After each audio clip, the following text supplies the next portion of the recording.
The Duchess duly gave her niece a pencil to record her own poems.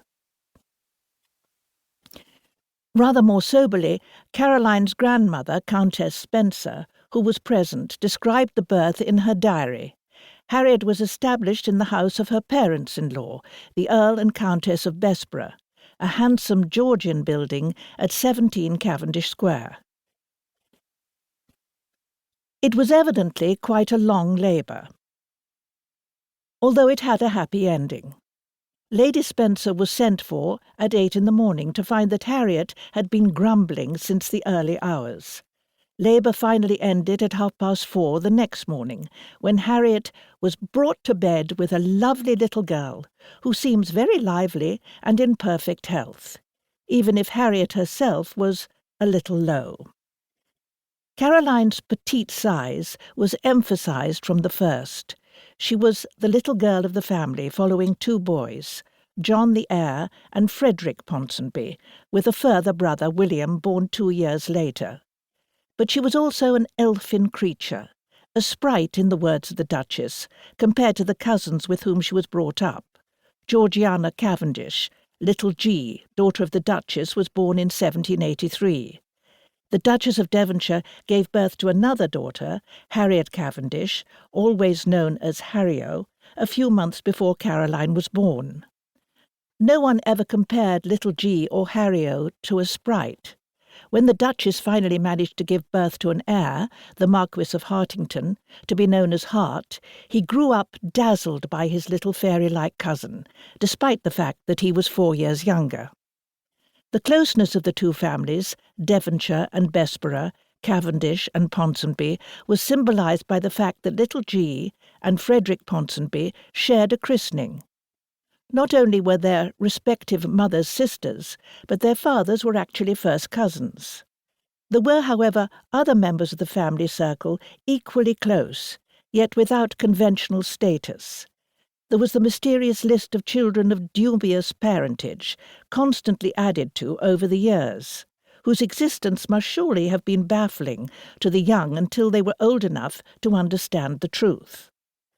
The contemporary phrase for them was children of the mist. This convoluted circle of parents and children, with marriage the outsider, bore out the lament of a pamphlet published in 1785, the year of Caroline's birth.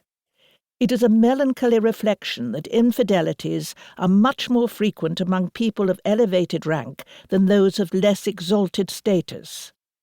Above all, there was the seductive presence of Lady Elizabeth Foster, mistress of the Duke of Devonshire, a contemporary of the Spencer sisters, Georgiana and Harriet. Bess, as she was known, was the daughter of the Earl of Bristol, and had 2 sons by her husband John Foster. Her powers of charm were legendary. No man could withstand her, wrote one man who observed her when she was young, although hardly surprisingly the Devonshire daughters, little G and Harrio, detested her. Physically, Bess had been described as the opposite of Georgiana, tiny to Georgiana's magnificently glamorous appearance. Caroline St. Jules, so called, was Bess's illegitimate daughter by the Duke. The elderly Comte de St. Jules agreed to accept paternity. There would be a son, William Clifford, born in 1788. Caroline St. Jules was actually born on the 16th of August, 1785, 4 days before the Duchess gave birth to her own, Harrio, implacably demonstrating that the Duke had had sex with his wife and mistress within days. As the children grew up, the extreme closeness of Georgiana Duchess and Lady Bess must have added to the confusion. The tone of their correspondence, my dearest, dearest Bess, my lovely friend, etc., might also suggest that the two women were genuine lovers. However, Georgiana Duchess was not without her own more conventional admirers.